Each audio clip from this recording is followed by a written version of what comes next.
Let's just do an all-nighter, guys, where we just sit here and talk, because I just like being around people. That's great. We're recording right now. Podfest. Yeah. Podfest. Getting ready for the coronavirus special. Yeah. It's the lock-in. We don't stop till it's cured. Yeah. Damn it. We'll sleep in shifts. Right. Oh, man. That would be hard to do.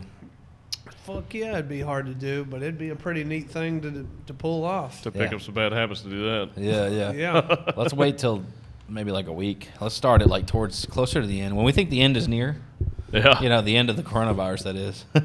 Right. I thought you meant like of everything. Let's start the all-nighter at that point. Probably with the family at that point. Yeah. They'll be okay. Signing off. Yeah. Was the Truman Show. Yep.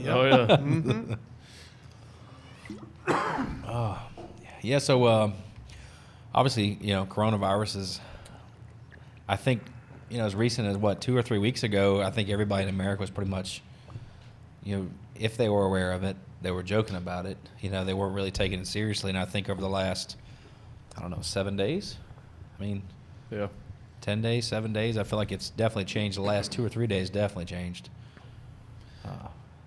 Yeah, I agree. I think it was a lot of denial. We didn't want to believe it. I didn't want to believe it. I wasn't, like you say, there's some people out there, deniers that it exists. I admit it existed, but seeing that there was no cases in the U.S. at one time definitely made me feel better. Right. Because it's almost like an attack on our own land, type of a thing. Like You're like, holy shit, this really started to happen. Right. Kind of like the forest fires in Australia. Like, that really sucks. We have those too, not that bad, but now it's. Well, it should have been quarantined in China when it started. Right. And the ball was kind of dropped there. So I really didn't expect it to get here initially. But then when it started to be a big problem in other countries, and then it started to show up here, it concerned me a little bit. And then I started to research what experts were saying about it. And then it became more concerning. But, like some of the things that, I guess some of the positive aspects of it is that if you're healthy and you're under, 55, 60, most likely it's not that big of a deal to you. So as far as your health, at least with us, right, we should be okay. And with children, I have a 3.5-year-old. Daniel has 3 young children. You have kids. From what I've heard from experts, it seems like they don't have the receptors for it to really affect them. So they can actually contract it and give it to other people, but they won't have any of the symptoms or very little. Lucky bastards. Yeah. So really it's the elderly people that you have to worry about. Right. And so it's a scary situation. We don't have a vaccine for it. We should have a vaccine or at least something for this, but the experts say that since there was no money involved and it wasn't an immediate issue, that they haven't done the necessary research to have this ready. So we weren't prepared for this type of pandemic. Although I've heard scientists saying for years that we'll have some type of pandemic like this. Hopefully the precautionary efforts that we're making now will prevent it from being a big issue here. Like you talk about the pandemic curve, and hopefully with the social distancing and stopping the big events and stuff like that, it'll just be kind of a slow curve and just sort of level off and then fall away. But from a business person standpoint, entrepreneurial standpoint, my concern in that area is small businesses, because a lot of small businesses barely make it. They make enough money to pay their bills, pay their personal bills, and stay in business and pay their employees. And that's a huge chunk of our economy. Those are probably the majority of businesses. It's 30 million. Yeah. Last I heard, 30 million small businesses. Yeah. So, a lot of those businesses, if they're out of business for a month, that may be it for them. They may be done. Yeah. And that's scary. And a lot of our clients, we have consulting companies with retail clients, if they're out of business for a month, they might not be able to recover from that. And I have, we have small businesses too. Like one of my businesses is the comic book store. That business is a small business that may not be able to handle this type of impact. We've had to cancel all of our big events, Yep. which is the majority of our revenue for that business. So we'll hang in there and see what we can do. Maybe recover, maybe do some special sales to recover. So if people want to go out and maybe buy gift certificates from small businesses, I know the comedy club that we do the open mics at, the Idiot Box, and it's going to hurt them a lot. Yep. All comedy clubs, all bars, a lot of restaurants, these businesses are really going to suffer. So if anybody can go out and they can afford to purchase gift cards for these businesses, that would be extremely helpful to those companies. In some ways, especially as an entrepreneur, I feel like, are we doing this the right way? And I don't want to be insensitive about this because I don't have an answer. I'm not a scientist. I don't know. These are just ideas. Yeah. But the people that are most susceptible to this virus that can become a disease. So from what I understand is the virus is the coronavirus, which is a SARS virus, with some people that are more susceptible that have weakened immunities and underlying health conditions. It becomes COVID-19, which is actually a disease that can kill people. That said, most people are not susceptible to that level of impact. Most people, it would just be a flu-like experience for a week or two. So my concern about shutting down the entire economy is that the right way to do this? What impact is that going to have on the majority of people in the long run? Is it will that be more detrimental than maybe quarantining people over a certain age? Saying if you're over 65, letting them self-quarantine. Then self-quarantine yourself, and then having a special program, the government coming out with a special program, which would be cheaper, by the way, to incentivize those people, that part of our society that's most susceptible to this, or other people that maybe have lung diseases or lung disorders or some type of underlying health condition that would make them more susceptible. But quarantining those people, because mandatory self-quarantine for the people that are most susceptible or most in danger of it becoming COVID-19 and risk of death, and then giving them an incentive, some type of financial incentive to self-quarantine instead of shutting down all businesses and then letting the rest of us just be cautious like we would with the flu or any other virus, or like the swine flu or something like that. Because it just concerns me greatly when I see all these small businesses shutting down and being impacted this way. And also artists, a lot of film industry stuff is shut down completely. The film industry is shut down. So you've got a lot of actors, and a lot of these actors aren't just killing it. They're doing okay, but they're not just crushing it, and they're relying on these continual jobs to stay afloat. So it's a really tough issue for a lot of small businesses and people that work for those businesses and people in the entertainment industry, like comedians. A lot of your full-time successful comedians, they're getting paid from doing shows, and they make a lot of money on the weekends. And if that goes away, they're also spending a lot of money to do these shows too. So how long is this going to last? If this lasts 2 weeks, okay, it's not a big deal. Maybe everything will be fine. It'll just hurt. If it lasts 3 weeks, it's a little more painful. Last a month, it's like, should these people file bankruptcy? If it lasts 2 months, do they still have a home? Yeah. It could be really, really serious. And if it lasts months, oh my God, I don't know what to think. What China was at like 3 months or 4 months, right? Yeah, but I think they really dropped the ball there. But right, but that's a different situation too. Yeah. There's a lot of people that are below the poverty level right there. yeah. So, I don't think we'll experience that here, hopefully. But either way, Yeah. I don't know that stopping the economy is going to. I feel like it's created a lot of, and again, I'm like you said, I'm not a doctor and I'm not an expert, and but I feel like what's happened. You're at the grocery store, right, and you can feel the tension. Everybody, and it's been like this for I would say at least a week, maybe 10 days. Yeah. But you can literally people are on edge.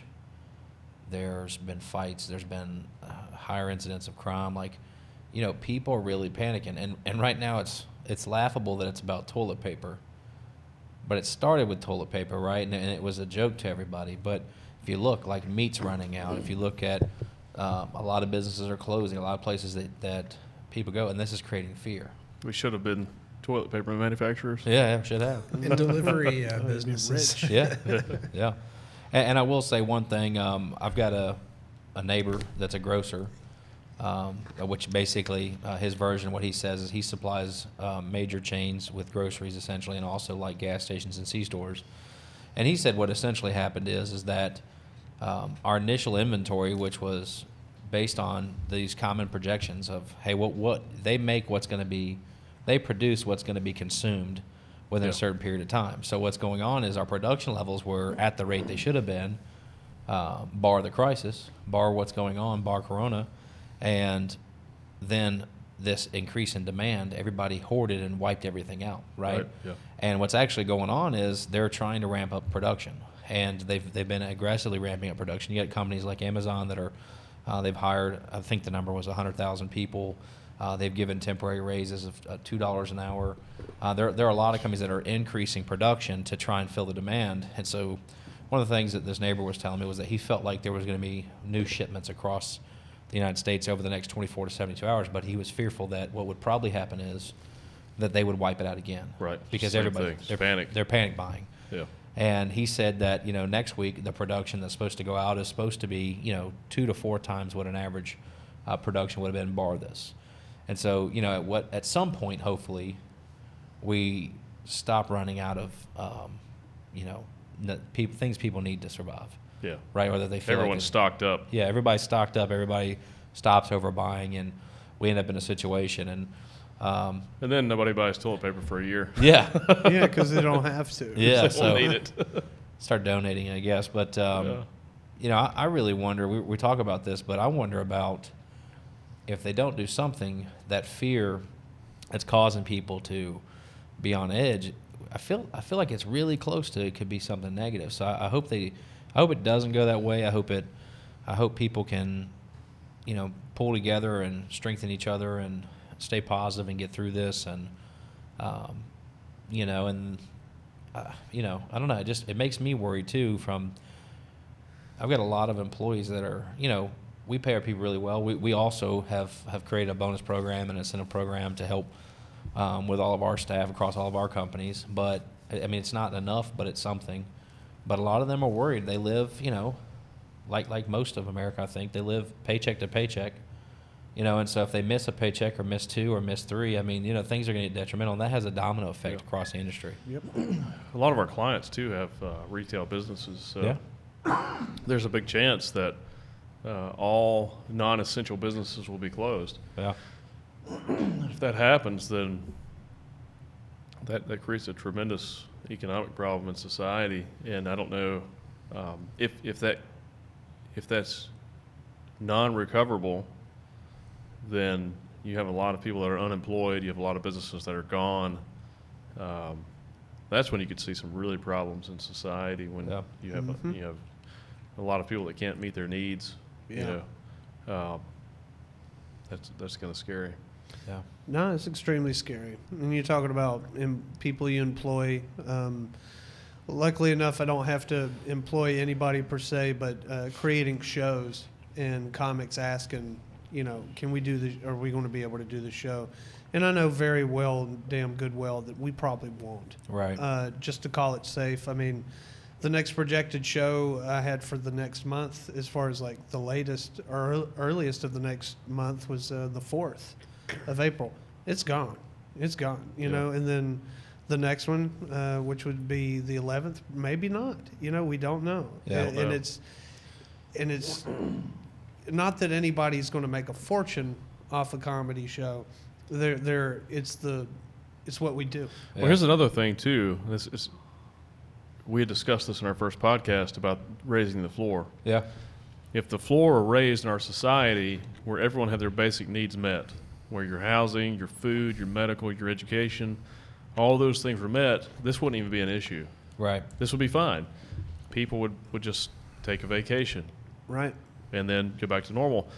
And I think you'll really see a big negative impact in the arts, I think, with comedy, acting, writing, because these artists, especially these lower level artists that are working their way up, now they're not going to worry about creating art. They're going to worry about feeding their family and surviving, paying their rent or paying their mortgage. Right.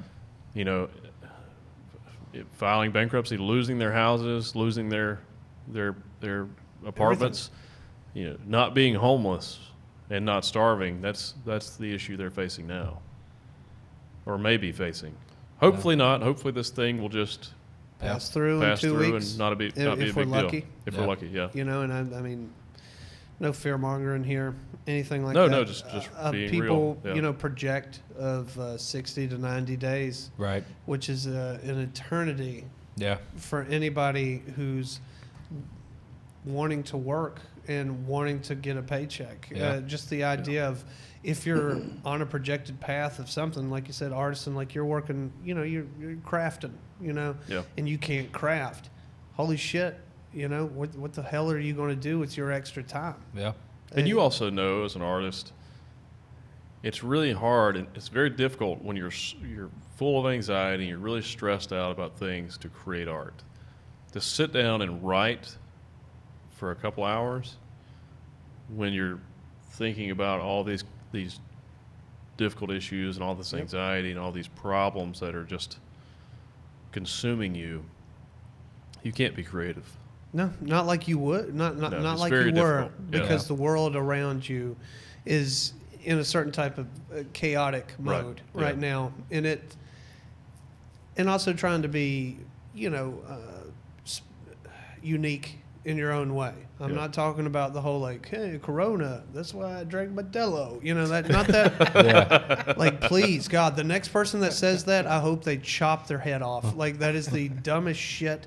I've heard it 1,000 times. The hackiness is to the extent right now. Yeah. And so that gets old. That gets extremely old. So when people can't talk about all the memes and all the posts about the coronavirus, which are topical at best, but even so, you know what I mean? It's not. I just tell my wife that maybe Jeff Bezos created the coronavirus so he could make everyone shop online. Mm-hmm. Yeah, I was thinking Facebook's got to be way up right now. Everybody's on Facebook. We're incredibly adaptive creatures, though. Yeah, so if this hangs out a while, online is going to become the place that we're all at all the time. I mean, it already is the place that we're all at all the time, but it's going to be the place. Yeah. People feel more comfortable. I've heard of online mics and stuff like that. Not that I'm shitting on it, guys. Please don't. Anybody that does that, please don't think I'm shitting on that. But that is not what we're trained to do. No, right. That is not what I do. I don't think live audience feed off. Yeah, I'm in the moment, not in front of a camera, hoping to God that there's somebody over there who's like, huh, yeah, because you need to hear the response. Right. I think that'll happen one day, but it's a long ways away. And the reason I say that is because I actually heard this recently. Someone brought this question up about, do you think that virtual reality will create a place for online for comedy?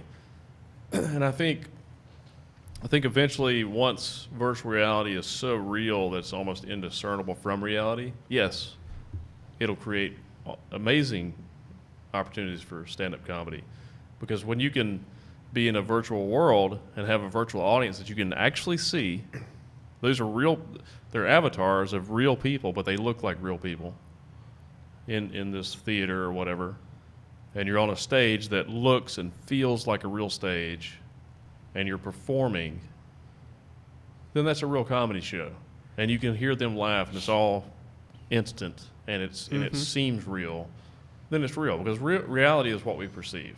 Did you recently see the Star Trek episode where Data is like trying to be a stand-up comic, and he's in the holodeck set up with the audience, and he's programming it with different people and all that? You should check I haven't it out. seen that. Yeah, you know, if you dip into Star Trek every once in a while, I'll check it out. Though. That's cool. It's totally that thing. But I think when it's at that level, yeah, that's a different thing, you know. Yeah. Because that's people having a real experience together in a virtual world, but it's indiscernible from reality. Wow. So it becomes reality. How long does it take to get there, though? I don't know, a decade? Maybe. It could be 10 years, it could be 100 years, but there's no way to know. Well, if we look back from, I remember growing up, the first time I ever saw virtual reality was Lawnmower Man. Yeah. Oh, yeah. And you see what it was then. Yeah. And then you see what we've done since then, Yeah. you know, with Oculus and all kinds of wonderful things that we've come out with. I think we're within the amount of time it took to get from there to here. I think 10. I don't think. I think about 15. Technological growth is exponential, and I think technological growth is based on population too. And there's so many brains that are working together to create this technology. I think it's just full steam ahead. You know, it's exponential. So maybe the time that was 25 years ago.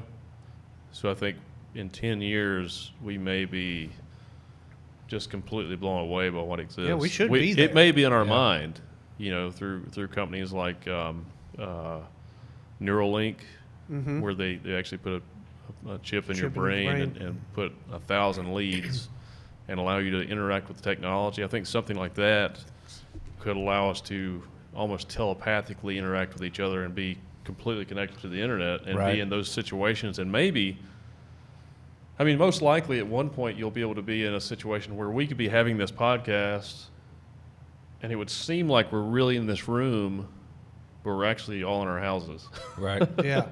We're just Ready Player One in it. You know, Yeah. Type of a thing. Yeah. Maybe more real than that, though. Whoa. Yeah. That would be crazy. I'd be down with that. I'll be honest with you. That ain't too bad. It would be cool. Yeah. Wait till the first few people are lobotomized first, though. Yeah. So, and I know you said that you work on a farm. So, and you had made a comment about the stock market earlier, so I wanted to bring that up and give you a chance to say that. You know, what you get sold, what you get paid to sell. Like right now, wheat, we're waiting on wheat to grow. It should be a month or two before it's able to be even cut. But there is a stock market constantly just based on, you know, 4 crops. And that includes soybeans, which aren't even in the question right now. Like, we're not even technically that close to planting them, but there's still a price on them. And it's going down. And it'll go up. I believe there was quite a bailout when things were going south with China, the trade going back, because they, if I'm correct, were the ones that bought the majority of the soybeans. So when that was, you know, tanked, which is pretty much one of America's best cash crops, there was the bailout. Like, people were getting money. Yep. You know, so I think a lot of people are like, oh, it's not so bad. But in reality, it's like, well, that's a Band-Aid for the boo-boo that was made. And we're all paying for that Band-Aid. Exactly. Oh, yeah. That's exactly right. And it's going to be the same thing with this for now. And my hopes for what's happening now with, you know, the Dow being so low and stuff like that, is that it will, you know, ricochet back up. Yeah, if it doesn't last too long, I'm sure we'll have a huge spike in economic growth. I think so too. There's no doubt. If it lasts, you know, 3 or 4 weeks, it'll be really painful. But then if things are better, then people will be excited to spend money and go out and do things. They'll be losing their minds by then. They'll be like, we have to go do something. Yeah. Oh, we are yearning. People are yearning to go out now more than they ever have. Even people that are at home, you know, on a regular, when you're being told you have to be home, you don't want to be there, because we're all essentially teenagers in our brain, you know, no matter how old we are. And when we're told we can't do something, we hate it. It's like the Joe Rogan bit about You believe in grown-ups until you become one. Yeah. They don't exist. Right. Yeah. But that's true. I hope it'll bounce back because people are yearning for social interaction. Yeah. People want that conversation, and we're tired of being at our own house. No matter how cool your house is. We get stir crazy. We don't want to be at home. Yeah, exactly. We don't be doing things. No, I agree. So it could be there are so many possible positives out of this, and there are positives I've already seen online with the outpouring of love and admiration for each other. Yeah. Like now, I'm going through people that I admire, and I message them personally just to let them know, like, I'm used to seeing you on a Tuesday or a Wednesday, and I miss you, Yeah. Where before I wouldn't have done that. And I think that type of human connection is something that this country and this world has needed for a while. And I think we're very sadly lucky in an albeit way to have this time to be able to make those connections. And when we're able to get together, it's going to be, I hope, phenomenal. Well, I heard on the news today on an online news report that this is a greater impact on the United States than 9/11 was. Yeah, it really is. Yeah. If you got to think, I mean, I wasn't made to have to stay home. Nothing's shut down. I had football practice the same damn day, when that happened. Here, obviously I'm not allowed back in football practice. I'm a little too old. But, there's nothing being had right now. Maybe a little too fragile, too. That's true. I don't think I can take the bumps like I used to. None of us. No, and so when and you try not to just discussing the facts, obviously, but like in Charlotte, North Carolina, they closed the malls. They're closing a lot of things. So, and a lot of these things are being closed for 30 days. A lot of things. Some things are 2 weeks. Most of them are 30. And I think it's too premature for them to close things for 60 or 90 days. I think it's way too premature for that. So I think 30. No one knows for sure, but they think we've responded very quickly. And we put all these things in, and while I disagree with the method, I think I lean a little bit more towards what you were saying earlier, Neil, about self-quarantine, riskier populations, and everybody else should be status quo. And this is almost like parents take care of kids, right? And then it should reverse as you age. The younger population in some way would be taking care of the older population. Right. Yeah. If the elderly are quarantined, then we should be the ones picking up groceries for them and stuff, just helping them out. Yeah. And I think that would just make more sense because we can keep the economy moving and also help those people. Yeah. Right. So I don't know that I like this way. Hopefully this way works out. But I think all reports, they say, is it going to be 2 weeks? Is it going to be 3 weeks? I think everybody is thinking, hey, if we can let's make these drastic moves. Let's go big. Let's go big on funding. Let's go big on these things, and let's kick the can down the road, and let's close these major things for 30 days, let's say. And that gives 30 days is a long time, right? Which gives us time to have perspective and time to see and kind of get some feedback from what's actually going on and see how effective it was at slowing things down. Where I start to worry too, though, is what if 30, like in China took 3 months. This is very American of me to say, but if China can do it in 3 months, America can do it in 30 days, in my mind. So I just feel like, our country, I have pride in America, so I feel like our country can do it quicker. But what if it does take, say, even 2 months? It's going to be very difficult. I do think we're going to have a massive rebound, massive. So the question is that in a few weeks or is that in a few months, right? And what's the aftermath? So because there's a lot of money being raised, right? And a lot of money, the government's doing a lot of things, they're working on a lot of things. But how do you get those funds in the hands of people that need it?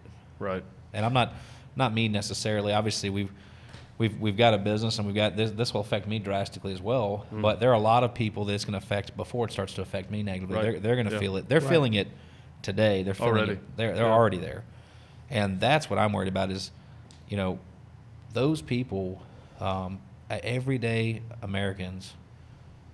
I mean, they're feeling it now. Well, think about the single waitress that has 2 kids. Yeah. What is she going to do? Right. What's she doing right now? She has no job. Yeah. Yeah, it's going to be. That's what I worry. I worry about those. The segment of society this is going to hit. They're feeling it already. If not, they're feeling it very quickly. And how long? How do they make it there? And I get this. And there's all these back and forth about $1,000 a month. And anybody actively working today is not living off $1,000 a month. No, there's no way. Not just $1,000. No, you can't. No. That's why they're, so hopefully, you have somebody you're cohabitating with. Both of you put together. Maybe 4 people can live off $1,000 a month each. Yeah. If you had it, set up very strictly. I was going to say just the right way.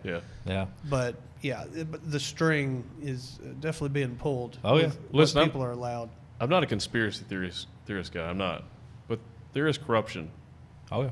In our society, and Daniel and I have experienced plenty of it, and we've been around politicians before, and lawyers. And all that nonsense. But I also have to consider the thought that there are major corporations in this country and globally that can survive these issues with no problem. And if a lot of small businesses go down, they can easily come in and scoop up those opportunities. Yeah, they benefit. So in their situations, they're like, okay, we'll take a little break. We'll take a couple months of low revenues. And then when it's over, here's an extra $1 billion in business they can just scoop right up and take over. Yeah. So I'm concerned about that too, because they have hundreds of lobbyists in Washington that manipulate and control policies. And this isn't conspiracy stuff. Yeah. This is just facts. Mm-hmm. That's just, we had a big vaping issue recently, and it was obviously because of the big tobacco industry. They purchased 35% of Juul for $12.8 billion, and then they tried to create a big problem with vaping, saying vaping was killing people when it was actually illegal black market THC vapes. I have a bit about it. Yeah. But people believe that, but it's not true. Yeah. And when you have companies, corporations that have billions and billions of dollars in revenue and resources, they can manipulate the economy. They can manipulate people, and I worry that, those same individuals are trying to capitalize on this situation. So at the same time, I'm very concerned about the health and the safety of our people, but I'm also concerned about the health of our small businesses and the backbone of our country. The small businesses run this country. They are the integrity of this country. Yeah. And there are a lot of people that would like to scoop up those small businesses and control them and take them over. Yeah. It's definitely something it's going to be interesting to see how this plays out, because, and I think when you speak, so look at the airlines. Airlines I think they were requesting $50 billion. Yeah, it's $25 billion for something. I think it was $25 billion in what's the word? It was $25 billion in loans and $25 billion in relief. Whatever. Yeah. And here's the reality. So just a cool $25 billion. Yeah, just $25 billion. That's all you need. Just a little 25 bill. And the government's not going to let the airlines fail, right? That's a big part of the infrastructure of this country. Yeah. But so here, this was where lobbying and powerful companies come in and play. Kind of what you're saying. When you have the ear of a lobbyist, the lobbyist has the ear of the people making the decisions, right? And so again, we come back to the small business. Let's say there's relief for small business, which means, and some of that relief can be passed on to the employees of those businesses, right? When does that come up, and how difficult is it to get, right? Because I think timing is going to be this big key, right? How long does it take to get money to the people that are struggling? And what's the catch? Yeah, and that's exactly right. If you're a small business and your relief is a government loan, with an interest rate, so most small businesses are barely making it anyway, but they're providing a lot of services and products to the communities. And a lot of times, small business owners do what they do because they love providing that to the community that they're in. Something they're passionate about, or they care about, or they care about the people that frequent their businesses. Right. And they're already probably struggling anyway. So if they have to take on a big load of debt, that's really just extending their death sentence. Yeah. You know, because most of those businesses can't pay that back. They won't be able to make it back. You know, sure, it may bring them out of the hole day one, but then in 60 days, they're not paying that back, and they're getting calls from the government saying, "Where's our money?" Yeah. You know, we're going to shut your doors, and then they'll have an auction and they'll sell all their stuff, and then that business owner will probably be responsible for the rest of it, which maybe they can't pay themselves, so maybe they pay the rest of their life, or they file bankruptcy. Yeah. You know, and you know it's really hard to recover from a bankruptcy. So. Yeah, at least 7 years before you can even borrow money. Ain't that right? Well, not necessarily. I haven't I've been very fortunate not to have to go through that. I probably should have, but I didn't. A good attorney would have told you you'd come out better by doing it. Yeah, and I've had good business friends tell me the same thing. Yeah, but but I didn't go. I lost pretty much everything and just restarted over, and I've done well. But sometimes bankruptcy is the best option. But a lot of people can't recover from bankruptcy. A lot of times it just breaks you. You know. Oh yeah. Yeah. So when we talk about being prepared, right, and from a business aspect, I had talked in a previous podcast about losing everything, starting over, and spending 18 months, in my parents' garage with my wife and kids. Well, you were negative what? $2 million. Yeah. Yeah. So the running joke was, I would give $1 to a homeless man on the side of the road, and I would say, "You're $2 million. Here's good news. You're $2 million and $1 richer than I am right now." And that was kind of my thing. And some of them got it, and some of them didn't. But the point for me, I got it, and I fully understood it. But at my worst, it was negative $2 million. So whatever my net worth was prior to that, I fully believe it was an inflated and fictitious number. But whatever that number was, it turned into me losing everything and negative $2 million.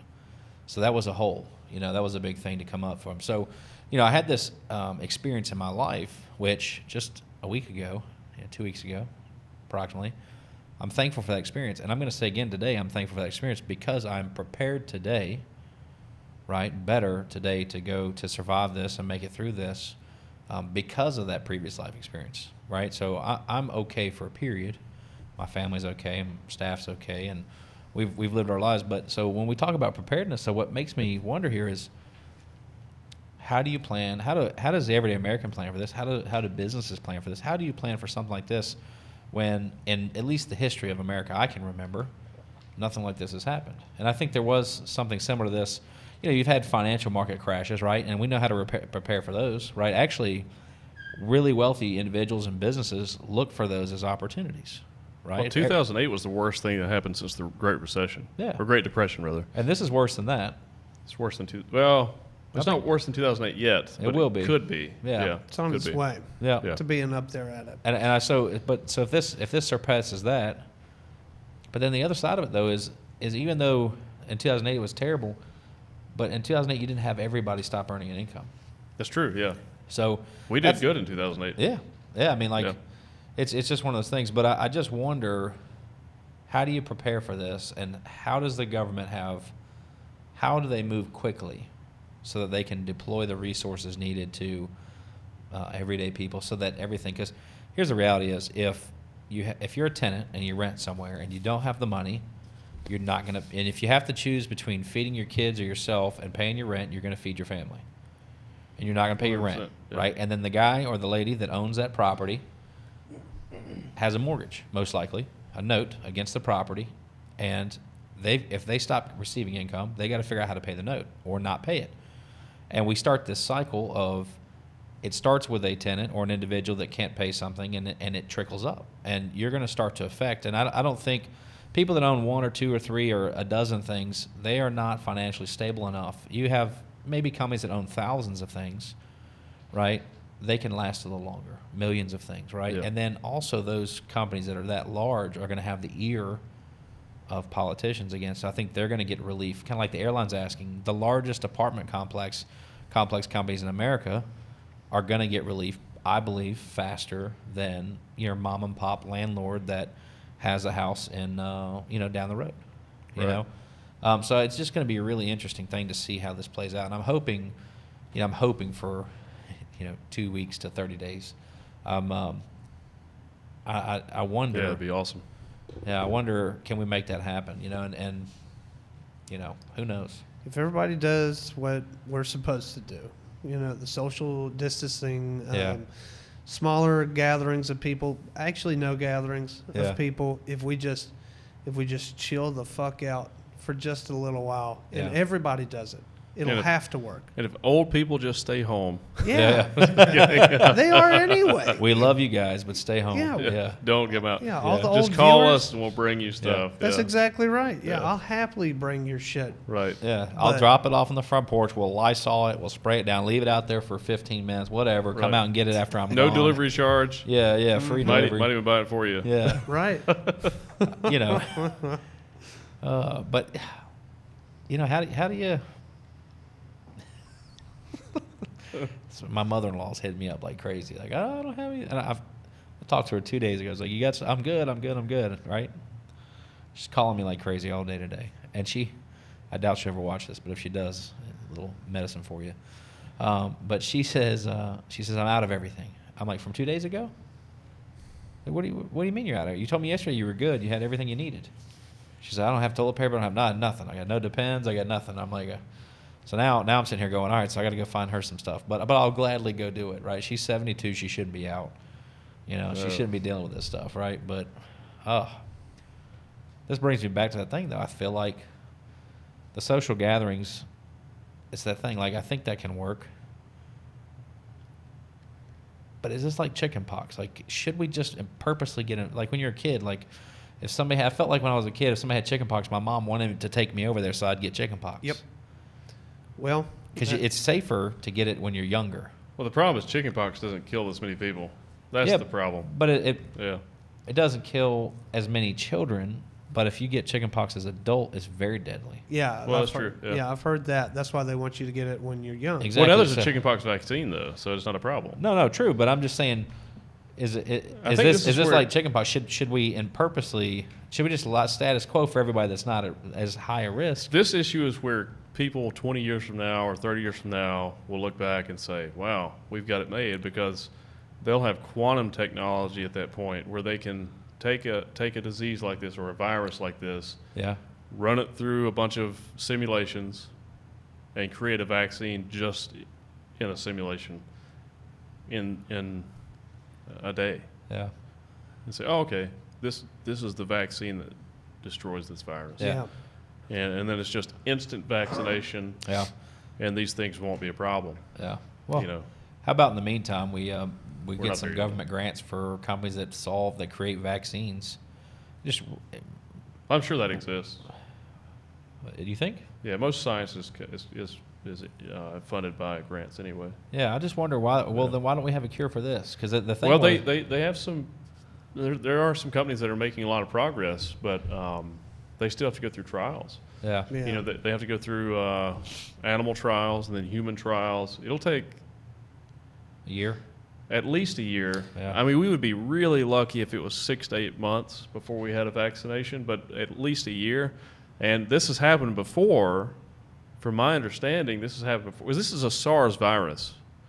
We've had these types of very similar viruses to this before, but once it goes away, all of the financial interest goes away too. So there's no money in it, so they just drop it. Right. Hopefully that won't happen this time. Hopefully they'll create a vaccine for this that actually works.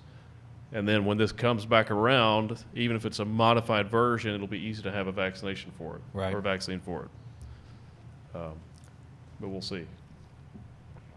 Definitely. Because it will come back. It'll happen again. Yeah. 100%. These pandemics will happen. And that's another thing about the floor, about having basic needs. It's not just about our country. It's about the entire world having all of their basic needs, because as long as we have poverty, we're going to have these issues. As long as we have poverty, we're going to have crime.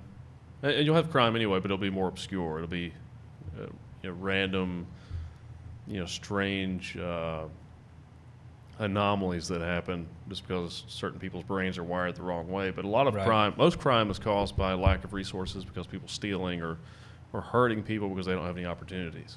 because they're from terrible, they were raised in terrible environments. Right. But once that goes away, if that's possible, if we can create a world that has all of its basic needs, that poverty no longer exists, and everyone has their resources, we have a free market society with a floor that allows people to have all of their basic needs. We get rid of communism and these types of tyrannical regimes and stuff like that, then these issues won't really be big issues, And I think technology is the only thing that can resolve that. I think with AI and those types of technologies, that's the only way to resolve these issues. Right. Because there are plenty of resources, we just don't know how to take advantage of them or how to use them. And plus, there are a lot of huge mega corporations that control them, and that's another problem. So we, I'm all about success and capitalism and creating great opportunity and doing as well as you can. I think the sky should be the limit. I think if Dusty wants to go out and pursue comedy and become a billionaire like Jerry Seinfeld in comedy, then he should be able to do it. 100%. I think so too. But I also believe that Joe Schmo, who works a blue collar job, maybe has some troubles, maybe struggles with drugs a little bit, maybe hates his life, has made some bad decisions, should also be able to have a place to live, his medical expenses paid for, the opportunity to have an education, those types of things, because that'll keep him from hurting someone else. Yeah. Yeah. And that makes our world a better world. And if he has all those needs met, he probably won't be in that situation. He'll probably say, you know what, I'd like to do this. I'd like to be an artist, or I'd like to invest in this business, or I'd like to maybe try to do this business and find a better thing to do with his time than rob his neighbor. Yeah. Right. Well, and in some way, so let's say you take the person that commits the crime, and we'll say a crime out of desperation, right? They have no money, no food, they can't provide their. I'm not justifying it. I'm just saying it happens, right? It's still wrong, and they should still be punished for it. Right. So people are going to say, oh, we shouldn't give them a handout and this and that. Well, here's the reality: is when they get caught, eventually they will.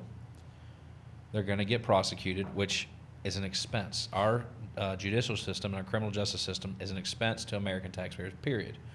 And once they get convicted, they're going to go to either a jail, or they're going to be in a jail, and then they're going to go to prison, which is an expense to the American tax system.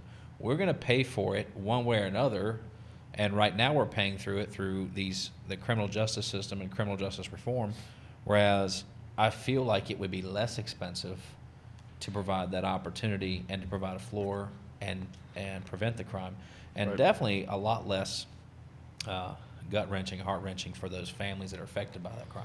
And not only that, but also having a way for people like that to get out of those situations, because once they're a criminal, what can they do then? Oh. There should be some type of forgiveness program, some way for them to redeem themselves, to earn maybe a social credit back, to expunge those things from their past, those scars, that they've put on themselves. And sure, it's their responsibility, but give them a way out of it. Give them a way to earn their way out of it. Because you've got a person that has a felony from 20 years ago, and they're still suffering from that. Yeah. Or even 10 years ago, even 5 years ago. We're human beings. As of right now, we're lucky if we make it to 80. Yeah. 10 years is a lot of time for us. Yep. That's a big chunk of our life. Science may change that. We may start living to be 200 years old, but I think at that point we'll also have other advantages technologically that will keep us from doing stupid things. But we're not there. Yeah. So we need to have things that allow people to we think people should be more forgiving anyway, so why don't we teach forgiveness? I agree. We talked about that earlier. You know what I mean? Forgiveness is important. Yeah, and we teach in our society teaches us to hate people. and not give people forgiveness and not be understanding. It ruins people. Yeah. And I don't like that. I think we're all humans. Every single human being has skeletons. Yeah. Every single human being has bad thoughts. Your bad thoughts don't make you who you are. But if someone acts on their bad thought, it could ruin their life. And if you murder somebody, you rape somebody, then that's different. Yeah.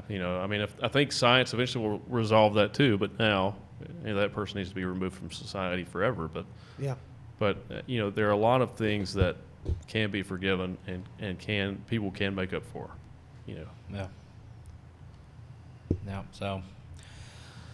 So who knows? But that I guess comes back to the floor, and I think if you start to solve these problems, I think it starts to fix a lot of problems that you weren't intending to solve. If you're creating a floor, it has all these side effects, and they're positive ones. They can be.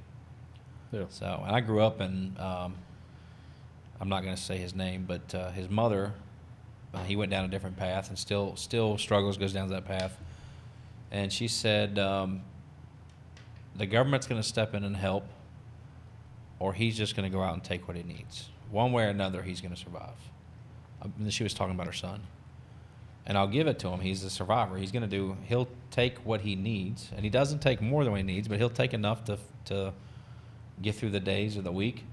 And he's been in and out of prison and out of jail. But that's what he does. He's down. He's like what you were just talking about. He's been so arrested so many times. He's got such a long record. He's not getting a job anywhere ever. No possibility of a future. There's none. So his option is he does extremely crappy manual labor when he can get it, seasonally, and then he's heavily underpaid because he's probably being taken advantage of on that side of it. And then when he's getting paid and when he's got an opportunity, he does the bad work, the rough work, the work that a lot of people won't do. He takes the money and he lives good during that period. But the moment that's gone, what's he supposed to do? And I'm not condoning what he does. I'm just saying, like, he's one of the people. He's a single male. His children are being raised by his parents or by his mother.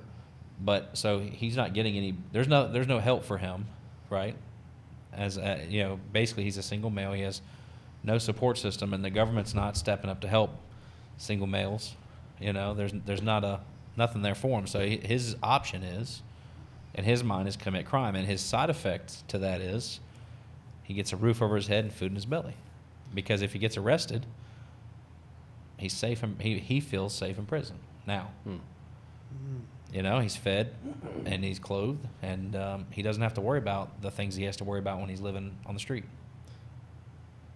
I look at people like that as he has a broken brain. Yeah.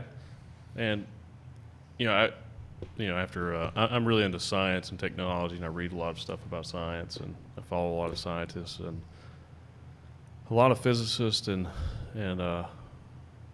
neuroscientists and stuff. They believe that free will is not a real thing. Like, we're all wired a certain way, and we're sort of predisposed to do the things that we do. And I think somebody like him, he's what we would consider a loser.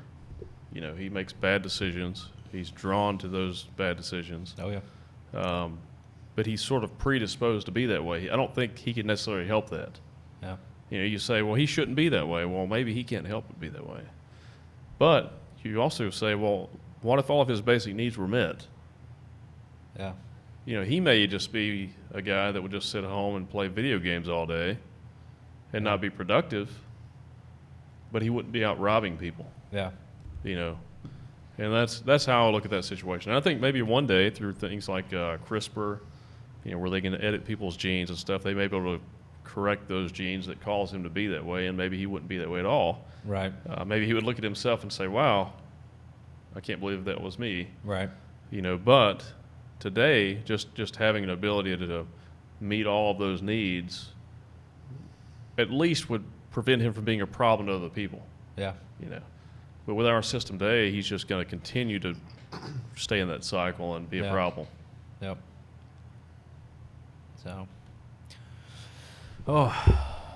So we got way off the. Yeah, we did. COVID-19. No, we went there. I think we should. I think it was good to talk this. With, some people I hadn't talked to. I think we've all talked about this with our significant others. Yeah. About what's going on with the country and what's going to happen with the country, and I think a lot of it has to do with the outlook about what we seek, what we see, what you look for, and the thing that makes me feel good in these trying times is seeing the positives, if any, that are in this time. And I've been able to find a lot to make me hope, because at the end of the day, I attribute everything to where I am to hope, and to, and perseverance to try to, for better things. And I believe that we will make it through this. I mean, we have to. Yeah. And I hope that it will bring people together. It'll bring the world together in a way that we've never been before. I have never seen in a movie other than like World War Z where everybody's in the same damn boat. Right. Like we're all fighting the same fucking thing. Independence Day. Yeah, that one too. Yeah, I was going to say that's the one that sticks out the most. The one with Will Smith, though. Yeah, right. Yeah. Not the other terrible shit that came after. Yeah, not the other one though. And I think it'll bring out the best. I think it will bring out the best in a lot of us during this time. No, 100%. You're exactly right. We were, I think that you see it. We were having sharing steak earlier with some of our I call them, they're friends. They're partners, they're employees, but they're friends. I mean, like, you see people coming together, families coming together, groups coming together. I mean, everybody cares about everybody, and you see the humanity in people. Even with this going on, everybody's on edge. There's a lot of tension. There's fear and there's panic, but you also see the other side where I don't know how many people I've talked to that are helping get groceries for other people or helping get this, or trying to make sure that not only make sure that their children are okay, their wife's okay, their family's okay, but they're also considering their friends and their family. And if everybody's doing that, everybody's got everybody's best interest at heart, as long as I think it'll remain that way as long as your children at home aren't starving and they're safe. That's right. Yeah. Once you have to fight for that, then all rules are out. Yeah. Which is fine. I believe in that. I get that. But cool heads prevail over 100%. These trial times, and sometimes it's just as easy as asking for somebody help instead of taking from another individual. Yeah. But if the construct of society fails, people become animals. Oh yeah. Quickly. Yeah. I mean, I'll become an animal on purpose. You have to. I mean, just because. That's like I've always wanted to do that. And I'm like, this is my time to shine. I'm going to destroy this shit. Just go for it. No, I mean, that's the thing. We hope, and I feel like I don't agree with all the changes, but I feel like we've acted swiftly at least. Right. Yep. Yeah. So, I mean, because I can tell you personally, it's been a big change in the last week. Yeah. Massive. Oh, yeah. Huge. And literally about 10, 12 days ago, this wasn't even on my radar. I don't know exactly when, but I mean, like, I knew about some things at other places. And, you were saying earlier, like, somebody was saying it was about, like, the Australia fires. Like, oh, hey, I'm worried about it, but it wasn't in my backyard. Yep. So I was casually worried about it, right? This is something that went from being casually worried about to, like, it's affecting everyday life. It's here. It's here. Yeah. It's affecting everybody. And I've planned well, but how do you plan for this? Yeah.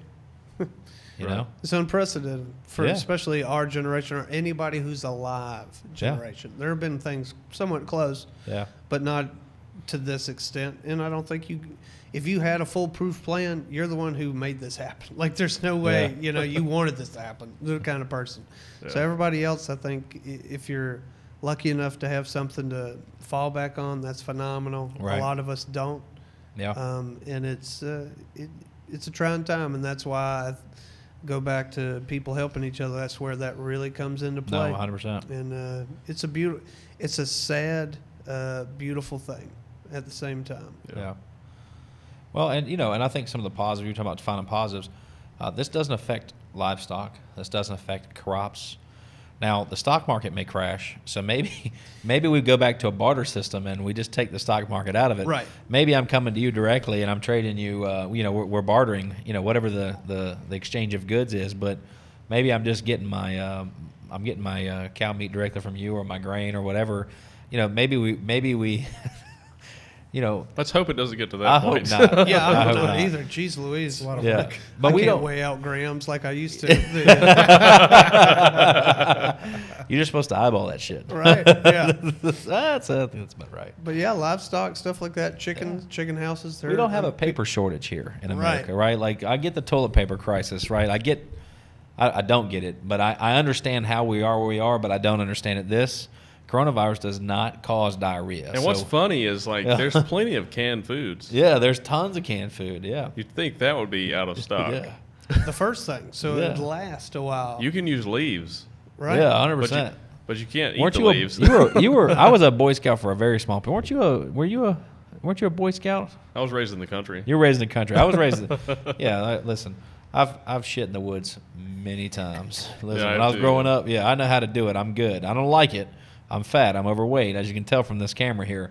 But I'll figure it out. We'll be okay. Yeah, you can make it work. Yeah. If the worst of my problems is I don't have toilet paper, I'm living a good life. Like, we can get through that, and I think that problem goes away very soon. So once everything restocks, and people buy it out again, maybe after the second or third time it stops going away, I think a lot of the panic and the fear will subside. Yep. I right? think so too. Because everybody's overbuying everything right now. So if they stop doing that, and we can go to the, I don't know if you go to the grocery store, but we figure out how to order our food and get our things delivered to us, and it shows up the next day. If Amazon goes back to next day versus 2 or 3 weeks or just says out of stock, then I think a lot of the fear goes away. So then the thing just becomes, can we just worry about people that are sick, right? Yeah. I think that the economy, I think America in general, is in a much better place at that point. But how long does it take to get there? Because that solves a lot of the problem, I think, as far as the fear. I think a couple of weeks we'll know where we're at. Yeah. So, but It's time to be alive. I tell you. Yeah, be thankful for that. It's something like that. I cannot wait to tell my stepkids, grandkids. I guess they'll be my grandkids by then. I don't know. Oh yeah, definitely. Does a step parent become a 100%. step grandparent? Yeah, I don't know. 100%. Yeah. So I can't wait to be able to tell the future's future about this past now that we're having. And you're just like the ones, people before, it's like, oh, you have no idea what you lived for. You have some good comedic material. Too.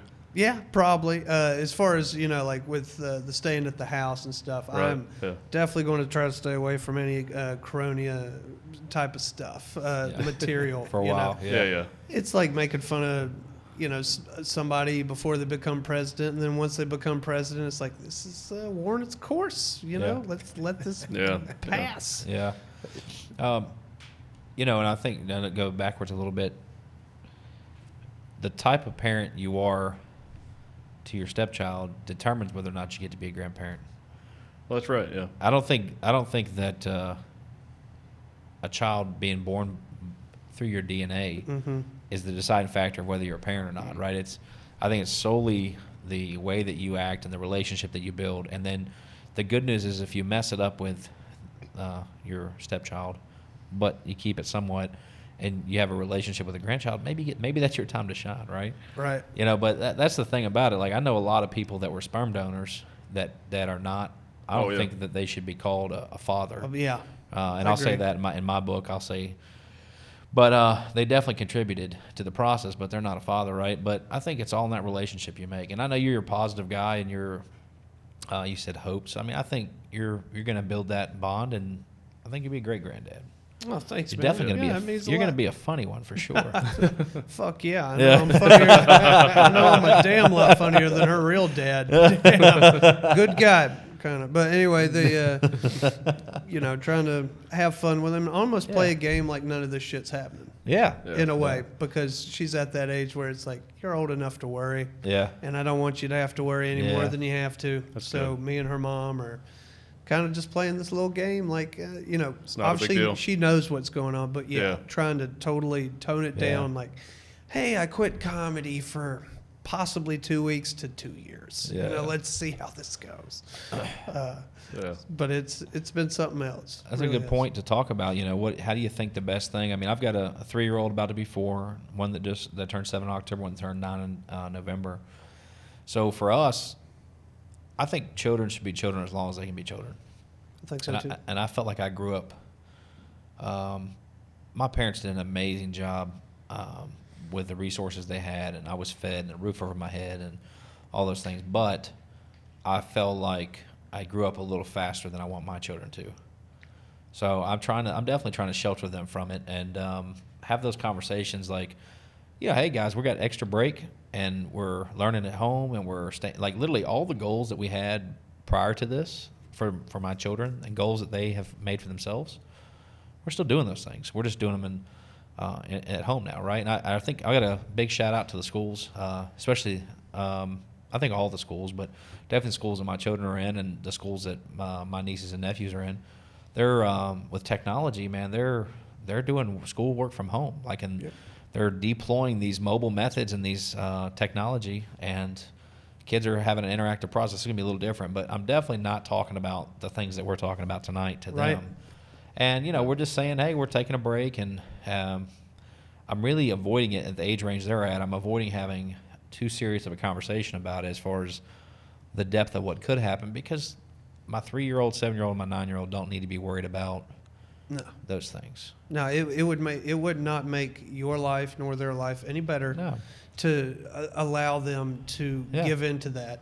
Yeah. Because in that situation, you're the only one that can make things work. They're a child. I worried about things when I was a kid that I in no way want my stepkid or any other kid in the world to have to worry about. Yeah. Right. Yeah. Whether it be religious worry, like, oh, I'm going to hell. You remember the first time you realized, like, oh, shit, I can go to hell. It was the scariest damn day of my life. Yeah. It was so bad I had like a mental disorder, and I still have it today. Yeah. That's how scary it was. Those ideologies, yeah, man. They're deep. Scrupulosity, fun to say, scary to have, type of a thing. Yeah. And, I think having the mind to not allow your kid into the reality of certain things is a gift to them and to yourself. Yeah, and I think that's a good tip too for just period. Even when this wasn't going on, when I was stressed out about business or whatever, I tried not to let my children see that I was stressed out about it. Yeah. Right? Because in their world, the things that they worry about, I mean, think about it when you're a kid. Trivial. Trivial things, right? Yeah. But I want them to keep worrying about those things. Yeah. Right? Exactly. And I don't want to take any of that life away from them, So that's my goal with this, is to disrupt their process as little as possible. So, and right now, man, they thankfully early on, my 3-year-old, and he'll be 4 soon, but he just is like, oh, we get extra break, Yeah. 7-year-old, almost the same way. But he's asked when we go back to school. My 9-year-old knows a little bit more, right? But he's like, hey, I'm doing schoolwork.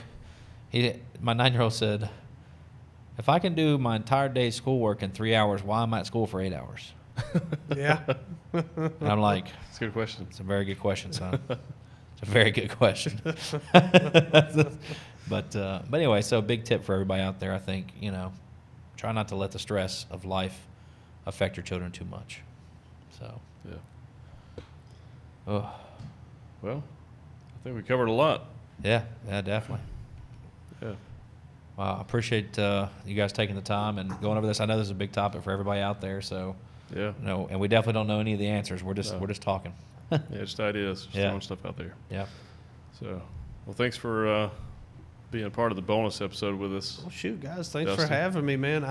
Like I said, once I leave here, this is my last gig for a minute. So I'm glad I was able to run the light as long as possible. Fair enough. You guys are awesome, and I can't thank you enough for having me out, man. Thanks, buddy. Absolutely. Everyone, make sure you follow Dusty Cagle on That's right. social media and anywhere else he is. Yeah, Go to his Attention shows. Horse Comedy. Attention Horse Comedy, yeah. Comedy for nerds. Yeah, Awesome. do a shout out again. Attention Course for what? Just all your Oh yeah, platforms. Dusty Cagle on Instagrams, Facebook and also Attention Horse Comedy for nerds. Definitely check us out. Get goofy with us. Live and let nerd. Let's have fun. Awesome. That's what we do. All right, guys. All right, guys. Everybody have a good one. All right. Bye. Bye.